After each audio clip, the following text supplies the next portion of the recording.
Yeah, as you're aware, we're dominated this morning by the death in the helicopter accident in England of Dr. Eddie Hockey, Lord Ballyedmond. And the programme, as I said, dominated by that this morning, and we'll be coming back to it. But there are other things as well, and life does have to go on. And the Pensioners' Parliament is meeting today in the Canal Court Hotel in Newry, and the chairman of proceedings is all the way from Belfast, Seamus Lynch. How are you, Seamus? I'm doing fine, thanks. Great stuff. The Pensioners' Parliament today, and on a sad day for Newry, I have to say. It's not good for us, but we'll survive. What are the issues you'll be addressing today? Well, in order for an older person to participate in the Parliament today, we get them to fill in a survey. Yes. And now tell us what the issues are. Yeah. Right? And the 3 or 4 main issues here is energy cost. Energy. Food cost. Food. Fear of crime. Fear of crime. And access to health and social care. They're the big issues emanating from the people in County Down today. Just five areas which... Well, there's more than that. Oh, yeah, but those are the main... But yeah. people should be able to take those things for granted. Yes. In a civilised world. Exactly. Yes. And they can't. No, they can't. They're making a choice between eating and heating. Absolutely. And that's a campaign that we embarked upon several years ago. However, while it was a very successful campaign, you know, it still happens every day. There's older people in different parts of Northern Ireland are having to make that choice on a daily basis. Yes. And I must make the point that last year, 559 older people died unnecessarily in Northern Ireland from cold-related illnesses. Wow! 500? 557. And 50, because they were cold and illnesses that flowed from that situation. Absolutely. And that was a 13% increase from last year.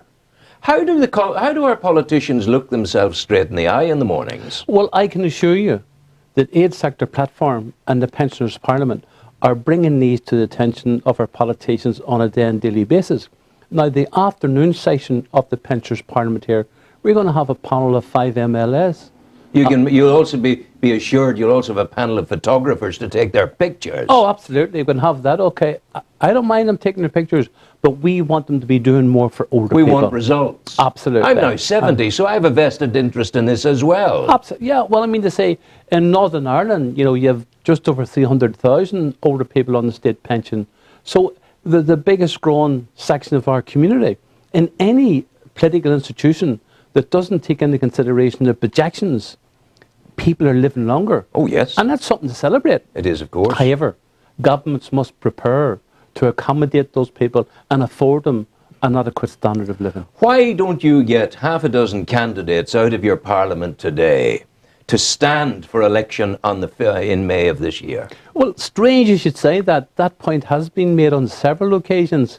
However, there was a situation whereby in Scotland several years ago, I think when their assembly first came about, that they had 2 or 3 pensioners elected, and it caused all kinds of infighting within the pensioner movement. So in Northern Ireland, where so much political division, it's an area we haven't really strayed into thus far. Maybe the time is coming, because you're talking about it. It could well be. Yeah. And as the one thing about elections in Northern Ireland, older people are more likely to vote than any other section of the community.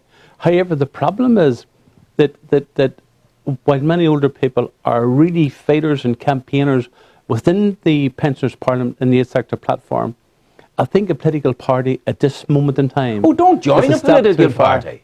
I'm not telling you to do that. Don't join a political party. But go forward with your older people, go forward on the platform of heat, food, health, well-being, pride in being old. Yeah. That sounds like a manifesto to me.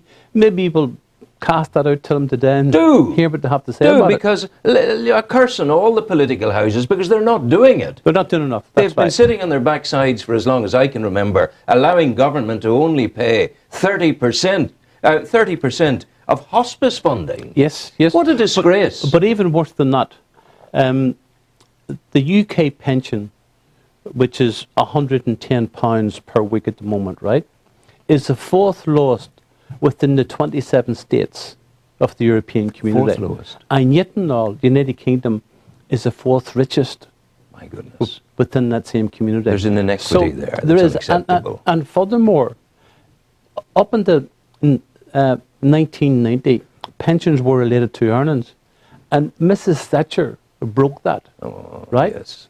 So when I make the point that the pension today, the state pension is £110 a week, if Thatcher hadn't have broken that, sorry, 1980 it was, if Mrs. Thatcher hadn't have broken that, the average pension today would have been about £180 per week. Wow, well, that would have been very pleasing. Yeah. So it would have meant that older people could retain their dignity, their self-respect, and they wouldn't have to be making choices of heating or reading. Yes. They would be afforded a decent standard of living. Absolutely. Which is crucial. And after all, these are the people that built Northern Ireland, you know, and made it the society we have today.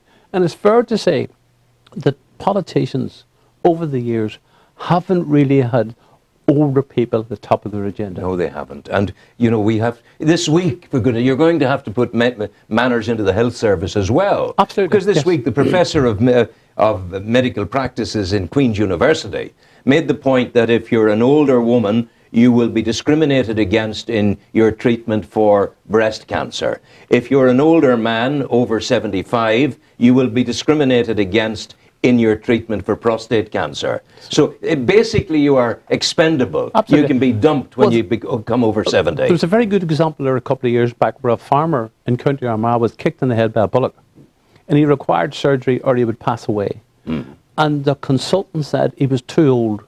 He was too old to operate on until we got on to the minister concerned. And we said to the minister, this is age discrimination at its worst.